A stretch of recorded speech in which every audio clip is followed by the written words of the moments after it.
I grew up believing the lake house was magic, not in the fairy tale sense. No pixie dust or enchanted forests, but the kind of magic that comes from routine. From knowing that no matter how chaotic life got, there was one place where everything slowed down. Every summer, without fail, we'd pack up the car, too many bags, way too much food, and make the 2-hour drive up winding back roads until the trees opened up and that first shimmer of water appeared. Even now I can still feel the way my chest would loosen the second I saw it. The house itself wasn't anything extravagant. White paint peeling on the siding, a porch swing that creaked when you sat on it, and a kitchen that seemed permanently scented with coffee and grilled corn. But it was ours. And for me, that was enough. We had traditions, morning fishing trips, off the dock before the sun got too high, afternoons filled with the smell of sunscreen and burgers sizzling on the grill, evenings when the sky melted from orange to purple. We'd sit outside wrapped in light sweaters, listening to the water lap against the shore. I wasn't just a guest there. I kept the place running. Fixed the leaky faucets, patched the screen. Door when raccoons got curious, paid for the roof repairs when the winter storms did their damage. I did it quietly, without keeping a tally, because it was family. You take care of family. I still remember the first time I brought friends up. I was in my early 20s and I'd been bragging about the place for months. When we pulled in, I felt this surge of pride watching them take it all in, the way the dock stretched out into the glassy water, the sound of loons calling in the distance. One of them turned to me and said, "This feels like home." I thought, exactly. If you'd told me then that one day I'd walk away from it, I would have laughed. Because in my mind, the lake house wasn't just part of our family. It was part of me, my sister. Well, let's just say she's always had a talent for making an entrance. You could hear her before you saw her. The sharp click of her heels against the wood floor, perfume cloud arriving a full 3 seconds before she did, and she never walked into a room like she was joining it. No. She walked in like she owned it.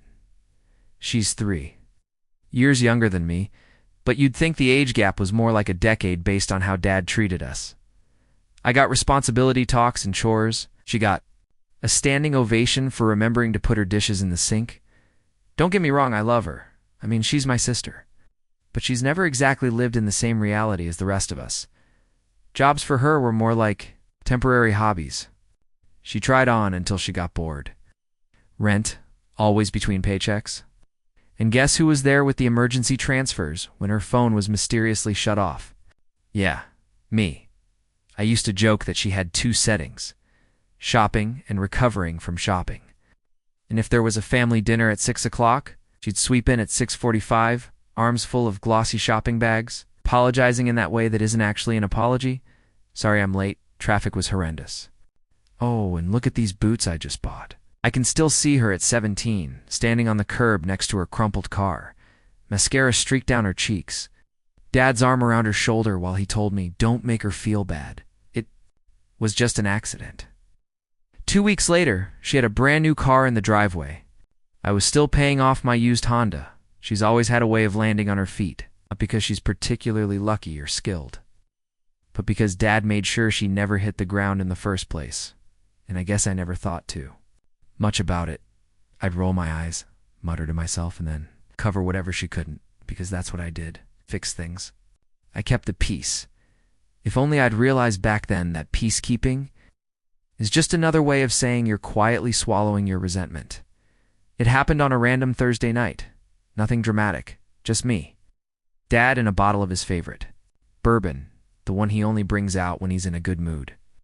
The fire was going, logs snapping in the grate. And for once, we weren't talking about bills or repairs or my sister's latest career pivot. He was halfway through a story about some investment deal when he just slipped it in, like it was nothing. "Oh, and I finally got that trust fund set up for your sister," he said, pouring himself another drink. I remember pausing mid-sip. "You what?" He waved a hand. "Trust fund. She'll get a payout every year. Should. Keep her comfortable." I laughed, not because it was funny, but because I honestly thought it had to be a joke. And me? I asked, still smiling, trying to keep it light. He didn't even look at me. Well, you don't need one. You're fine on your own. And just like that, the air changed. The fire still crackled, but it sounded distant. My glass felt heavier in my hand. I wanted to ask 100 questions all at once. Why her? Why not even a small one for me? Was I being punished for not needing him? But all I could hear in my head was a loop of his old line, I treat you both the same. Christmas morning, years ago.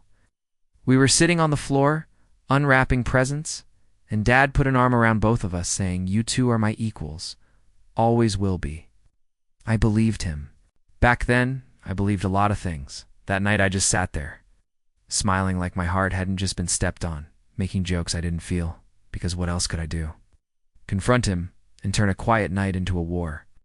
No, I just swallowed it, but a part of me knew something had shifted. Not just between me and him, between me and the lake house, between me and this whole family dynamic. And once that kind of crack appears, it never really goes away. That night after I got home, I couldn't stop replaying the conversation. Every word, every shrug, every dismissive you're fine on your own. I sat in my kitchen, lights dim, just the hum of the fridge filling the silence. The stack of bills on the counter seemed taller than usual, leaning like they might topple over. Utilities, property taxes, maintenance invoices for the lake house I'd already paid without even mentioning it too. Dad, without asking to be thanked. I stared at them, and all I could think was, why not me? I mean, what had I done wrong here? I'd worked since I was 16. I'd put myself through college, taken jobs I hated just to stay afloat. Skipped vacations because the house needed a new water pump, or the dock needed replacing. I never complained, not once. I could see it like it was yesterday, Dad on the phone, saying, hey buddy, just a little help this year with the property taxes. Your sister's between jobs again, so I didn't even hesitate. Wrote the check that night. And then I showed up that weekend with fresh paint for the porch because I wanted the place looking nice for summer. I'd told myself it didn't matter who paid for what, that the lake house was bigger than money. It was about family. But apparently, Dad had decided the family he wanted to protect financially didn't include me. The confusion bled into something else, something heavier. It wasn't just about the trust fund. It was about the message underneath it. She's worth securing. You'll figure it out. And yeah, maybe I will figure it out. But is it so wrong to want the same vote of confidence, the same safety net? It paced the kitchen for an hour that night, my footsteps echoing in the empty space. I kept asking myself the same question in different ways. Why her? Why not me? What am I missing here? But the answer never came. And maybe that's the thing about family disappointments. Sometimes there is no satisfying answer. I didn't plan to bring it up. Honestly, I thought I'd just let it slide. Keep doing what I'd always done. Swallowing my pride and moving on. But then we were both at the lake house one weekend. Something about being there made it impossible to keep my mouth shut. It started small, I asked. So, about that trust fund for my sister? Dad didn't even flinch. What about it? I guess I'm just wondering, why her and not me? He gave me this look, the kind you give someone when you think they're being unreasonable because she needs it more. You're capable. She's not as good at making money. I felt my jaw tighten. Not as good at making money? Dad. She's never tried. Oh. She doesn't need to be capable. She's had you bailing her out for 30 years. His voice went sharp. She's family. We take care of family. And that's when it hit me, apparently. In his mind, I wasn't the kind of family that needed taken care of. I was the kind that did the taking care. My sister on the porch. One summer, laughing with a glass of wine in hand, saying, why stress about work when Dad's got us? She said it like it was a punchline, and Dad just smiled. My hands were gripping the back of a chair so hard I could feel my nails digging into the wood. I've been paying for half this place for years. I've covered repairs, taxes, everything. Not because I had extra cash lying around, but because I thought we were all in this together. He crossed his arms. Never asked you to. That one stung more than I expected.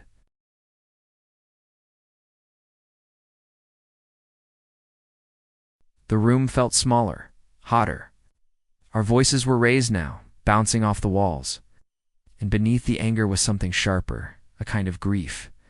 The realization that the man I thought saw me as an equal didn't when I finally walked out. My hands were still trembling. But the decision had already started forming in my mind.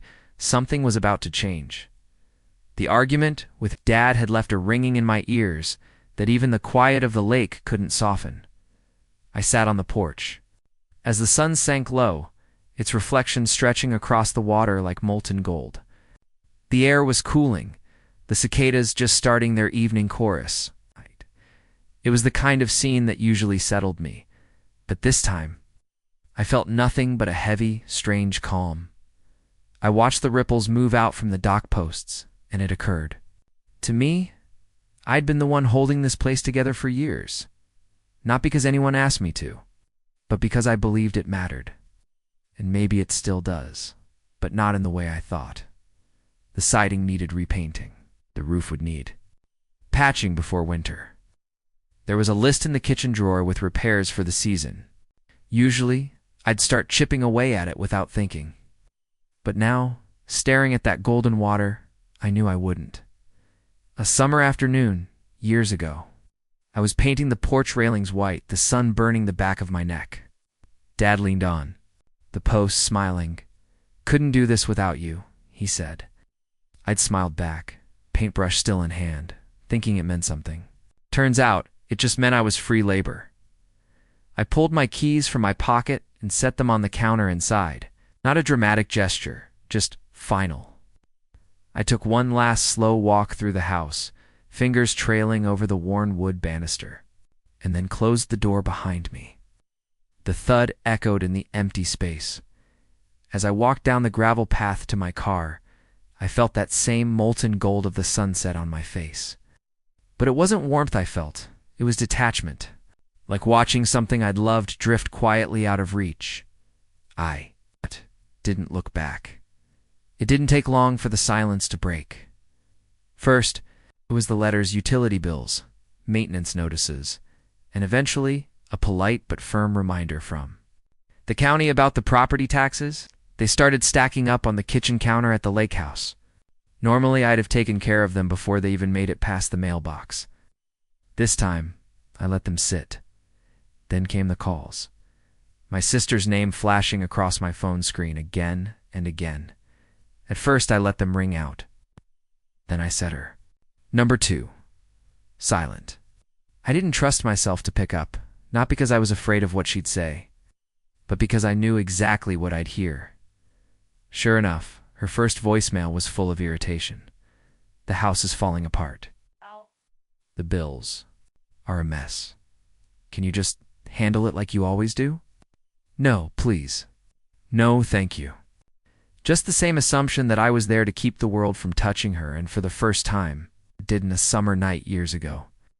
The whole family gathered on the deck, paper plates on our laps, the air thick with the smell of grilled corn and lake water, laughter echoing into the dark. I'd stayed up late afterward, cleaning up while everyone else slept, thinking this is worth it. That memory feels different now, not ruined, but faded, like a photograph left in the sun too long, I told myself. I wasn't abandoning the house.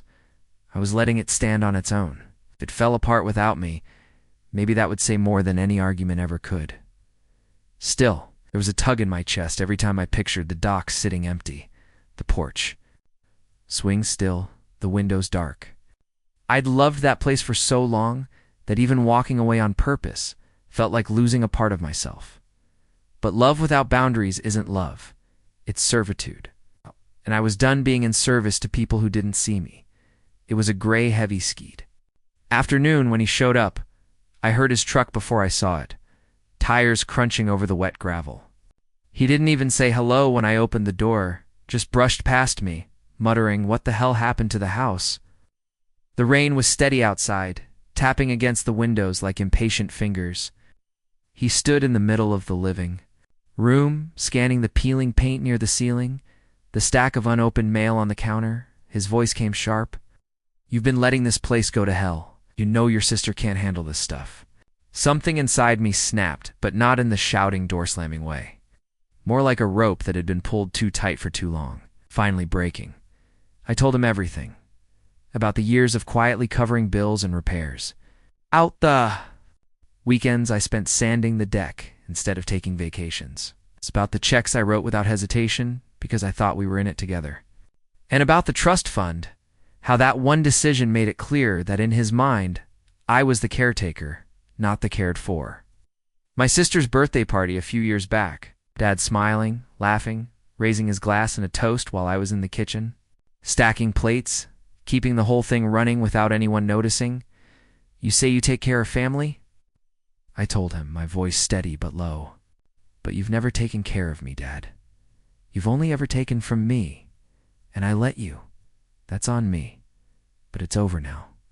He didn't respond right away, just stood there, his jaw set, the rain filling the silence between us. For the first time in years, I didn't feel small in front of him. I didn't feel like I had to justify my worth. I was tired, yes, but free, and if he didn't get it now, he never would. The first summer away from the lake house felt strange, like my body kept expecting to be somewhere else. Late May? I caught myself instinctively thinking about porch repairs or when to restain the dock. Then I'd remember not my problem anymore. Instead, I booked a train ticket. Just me, a backpack, and no schedule. I spent hours watching the landscape blur past the window, green fields rolling into mountains, then fading into city skylines. No hammer in my hand, no paint under my fingernails. Just me, moving forward. I visited friends I hadn't seen in years. We wandered through bustling city streets, sat in coffee shops until closing, laughed until we lost track of the time.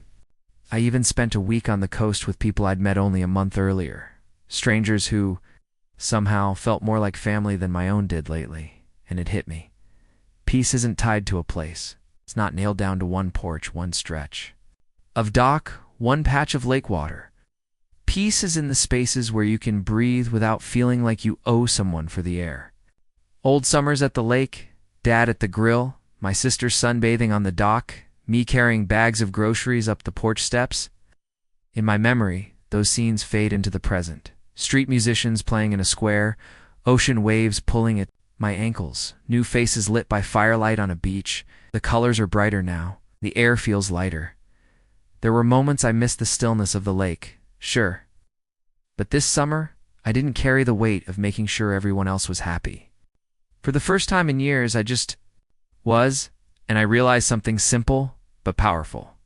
Freedom feels a lot like coming home. You just have to redefine where home is. I used to think a legacy was something you could touch: a house, a plot of land, a line in a will. But standing at the end of a pier at sunrise, I realized mine was different. My legacy would be measured in the life I built for myself, not in what someone decided to hand down. The water was calm, the air cool against my face. I carried no bitterness, no need to tally what I'd given versus what I'd received. That math didn't matter anymore. What mattered was that I'd stepped away without losing myself. I thought about my younger self, the one who used to stare out over this same water, dreaming about the future without knowing the storms that would come back then. I thought family meant fairness. Now, I knew it meant showing up for yourself when no one else would. I flipped through my journal. Its pages filled with moments from this new chapter: train rides, late-night conversations, laughter with people who wanted nothing from me but my company. Those memories were mine alone, and they felt more permanent than any deed or trust fund ever could. As the sun broke over the horizon, the water caught the light in a way I'd never seen before. Maybe it was always like that, and I just hadn't noticed. Or maybe it was because I was finally free enough to really look. I smiled, turned away from the pier, and walked toward whatever was next, certain that the best thing I could leave behind was a life I was proud to have lived.